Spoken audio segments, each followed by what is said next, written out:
Greetings, fellow medium humanoids. It is I, the medium humanoid known as the OGGM.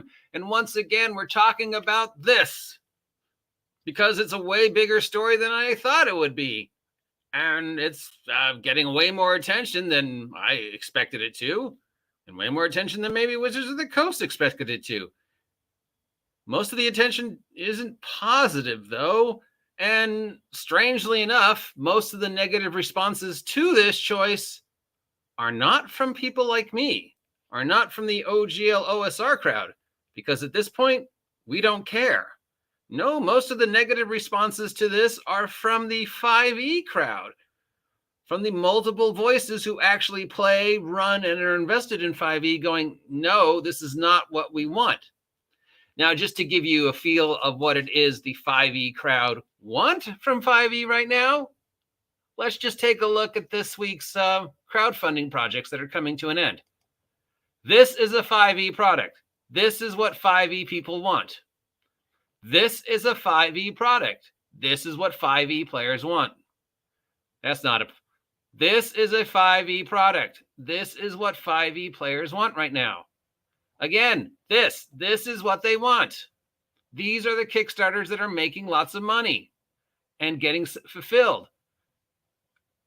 They want this. They do not want this.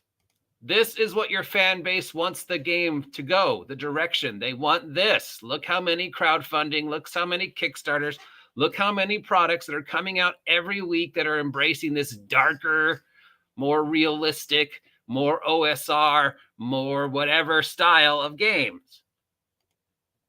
This is not what they want, but this is what Wizards of the Coast thinks they want.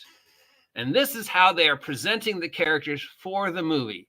Now, on the surface, there's nothing wrong with this. They've done this before. Other people have done this. Major motion pictures have always had tie-ins with the media. In fact, I wouldn't be surprised if when you go to the theater, there will be deals like buy this large size popcorn. That's still a thing at movies, right? Popcorn. And it'll have pictures on it, and you get a barcode that gives you access to D&D Beyond. I'm sure there will be, Happy Meals that might be associated with this. And, we know that the Magic the Gathering Hot Pockets are out there. So I wouldn't be surprised if there's cross promotions with that, So cross promotion, nothing new. Putting stats or whatever, this is not a new idea. Now, mind you, they put these up live on D&D Beyond on Friday, the 3rd, and they didn't tell anybody about them till Monday night, the 6th. So this information was up on D&D Beyond for 2 days. But Wizards of the Coast didn't advertise it. Why? Because Wizards of the Coast. Now, Wizards of the Coast, you could obviously has made changes to the stat blocks. This is not a player character stat block. This is a monster stat block. And according to Wizards of the Coast, this is how they've always presented monsters post-Tasha's. Except, of course, if you look at the monsters in the post-Tasha's books, and up to and including the most latest Wizards of the Coast product, Prisoner 13, that's not how they're presented. But according to Wizards of the Coast, this is. But if you look at Prisoner 13, the most latest thing they've done, I think it's on D&D Beyond and GM's Guild. No, it's not. So apparently now everybody is a medium humanoid. Doric the Tiefling is a medium humanoid. Other than Fiery Rebuke, she doesn't have any of the usual medium humanoid stuff. I mean, she's got her dark vision, but yeah, she doesn't have any of the stuff that a tiefling has. This is not the stat block that they're using for 1 D&D, because in 1 D&D, druids have changed. So this is completely wrong. So if she's written up using the current druid write-up for 1 D&D, then this is wrong. This is the old write-up.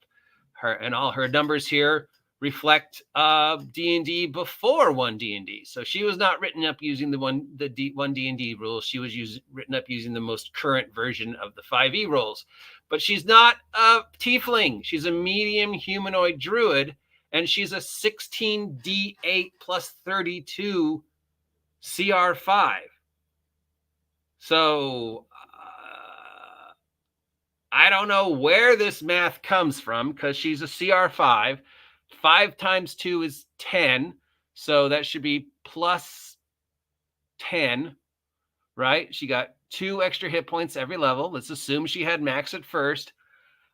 She's a D8 because now everybody's a D8.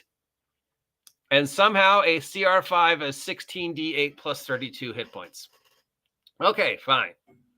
Now we move on to our human. He is a medium humanoid. Does he have anything that makes him stand out as human? No, all his stuff is based upon just sort of this random selection of stuff from various things, like multi-attack. How does he get multi-attack? Bards don't get multi-attack as far as I know. Then he's got a smattering of unusual stuff, and he is also a D8. He's a 17 D8. Now we move on to not Hugh Jackman. He's a medium humanoid neutral evil. He's a 20 D8, but he's only a challenge rating of 8. And he just has sort of this random selection of stuff. He's got multi-attack.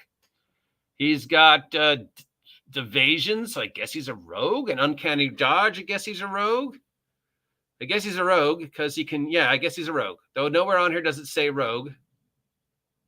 But cunning and uncanny dodge and evasion are a rogue.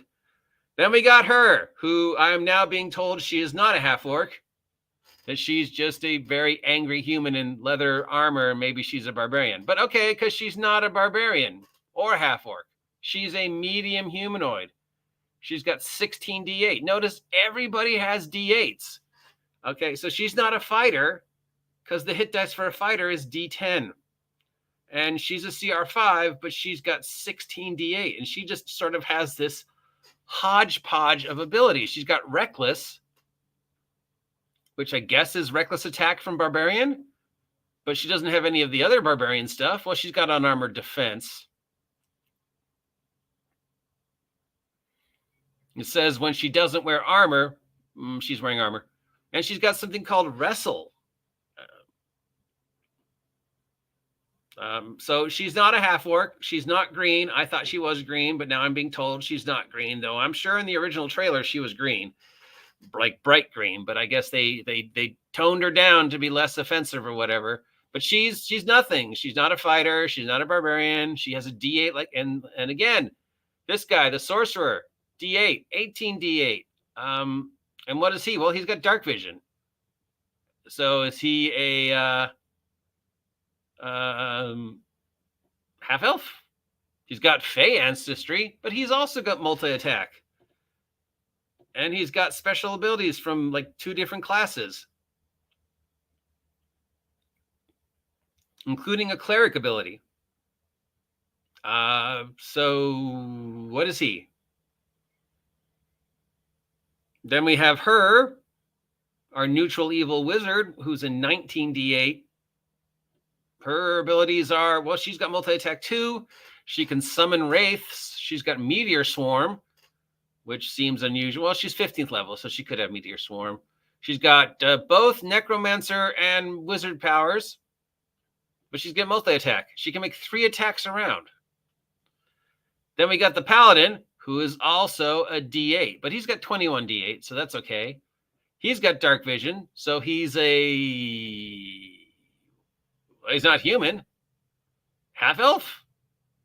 I don't know. He's not having anything.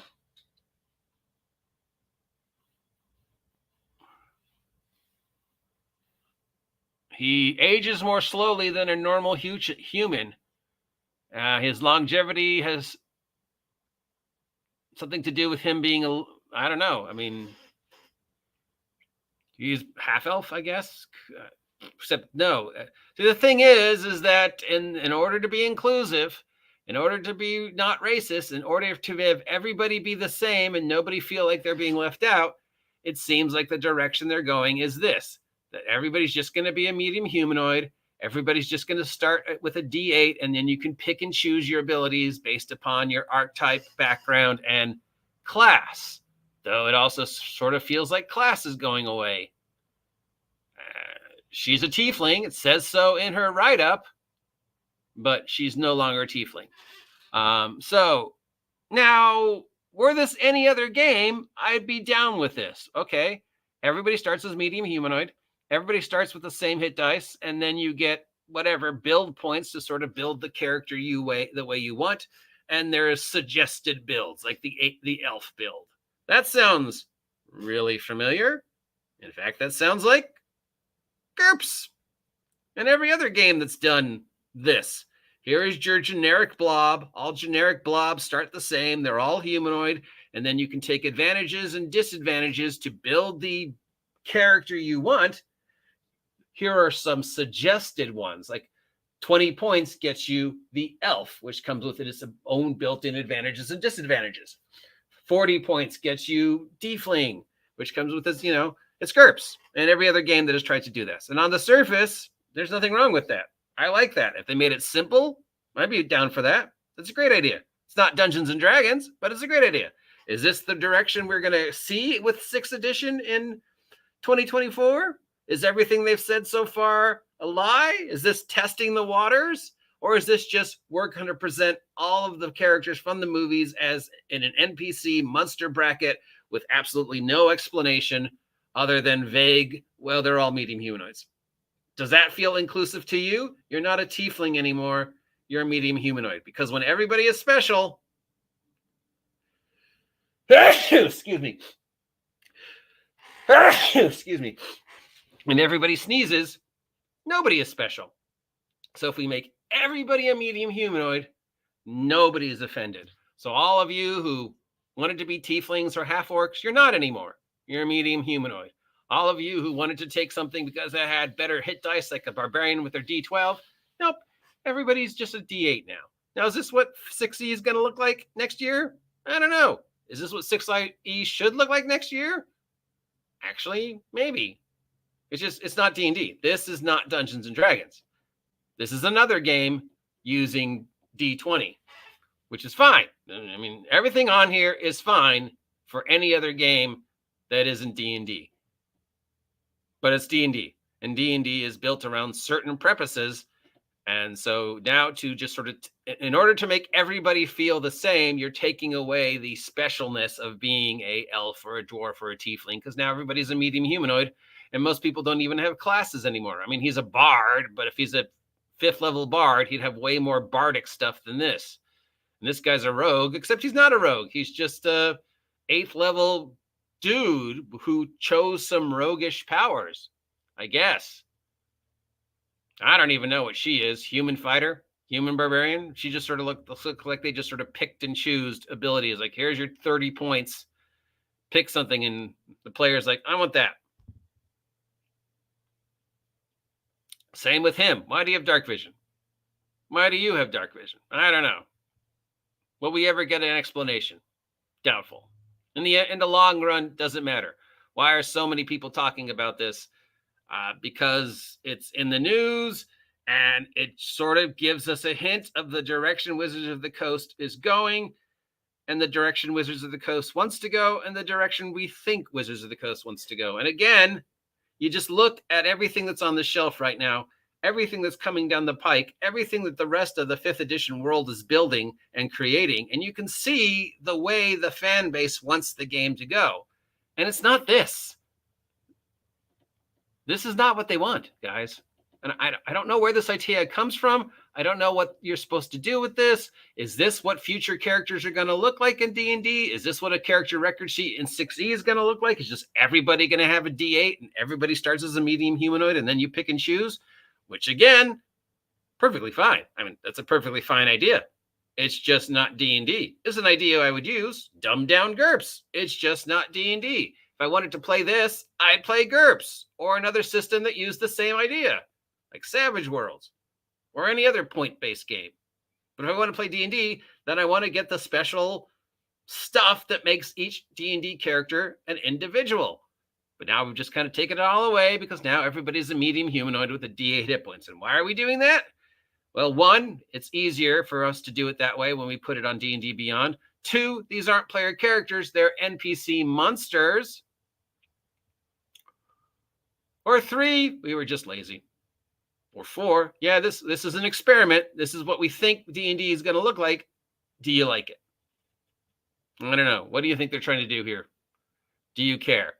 Anyways, I swear this is my last Wizards of the Coast D&D statement for the day. Oh, look, we've got comments. So why not include race, gender, class, and levels? Okay, well, either one, because they're not presenting them as characters, they're presenting them as NPCs and monsters. Two, because it was just easier to present them in this format, even if it doesn't make sense. Or three, it's an experiment. If people like this, then they can go, oh, well, this is what all the characters are going to look like now. That's in the books. The bad guys are a 20th level rogue and a 19th level necromancer, and they are what, 5th level? Now he's an 8th level rogue, and she's 15th level. So yeah. She's how many D8s? 36. I thought she was a dwarf. Maybe she's a dwarf. I don't know. They're using Tasha? I don't know. I'm not a composite human cat. I'm a medium humanoid. That's right, Cat Monroe. You tell them.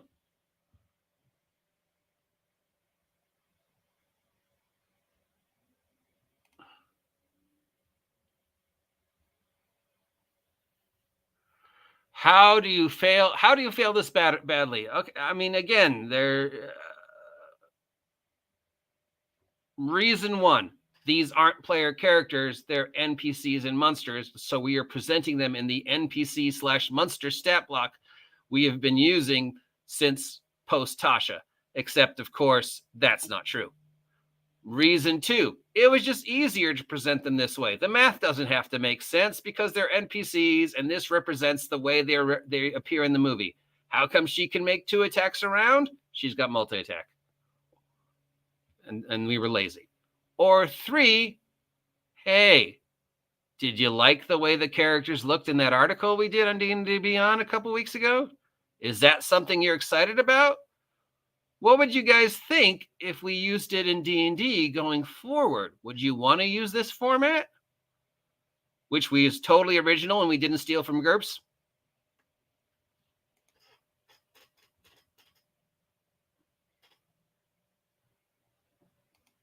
It's either incompetence or apathy towards the IP. Apathy.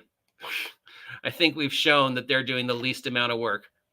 But that's okay because they've got the creative outreach consultants now. So there you go. This is a bigger story than I thought it would be. And strangely enough, most of the people who are commenting on it are not the OGM type crowd. They're the 5e crowd. They're the people who are going, I don't want this. I want, and then look at the Kickstarters. Look at the Kickstarters. Look what's on the shelves from third-party producers of 5e content. It's not this. And speaking of third-party 5e contents, hey, Pezo, what's going on with ORC? Hey, Kobold, what's going on with Project Black Flag? Just tossing it out there. And speaking of third-party OGO OSR content, why don't you do yourself a favor, leave this chat, head on over to Big Geek Emporium. It's only a few clicks away.